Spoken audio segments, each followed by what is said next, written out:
Hello, today I'm going to provide you with a summary of the Guelph housing market report for December of 2020.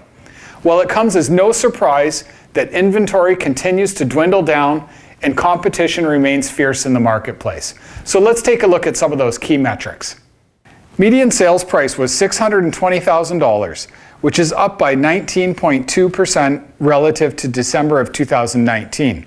Median days on market was 8 days, which is down by 13 days, and total number of sales was 129, which is up by 29%. Total number of listings was also up, but only by 14.9%. Now, despite prices being down slightly relative to November of 2020, the year-over-year price increase is a staggering 19%. This has been caused by significant inventory issues in the local real estate market. On December 31st, there were only 36 active homes listed in Guelph. This is an incredibly low number, with months inventory being less than a week. This means that if there were to be no new houses listed on the market, it would take about a week or so to sell off the existing inventory. This is unprecedented.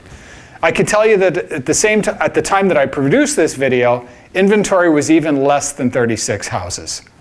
As we look forward into the new year, it's my hope that we see a significant influx of new homes that hit the market. Otherwise, bidding wars will continue to be the norm and prices will continue to skyrocket. For those who are thinking about selling this year, the hot spring market is already here in January. Despite the cold weather, the market for sellers is absolutely hot right now.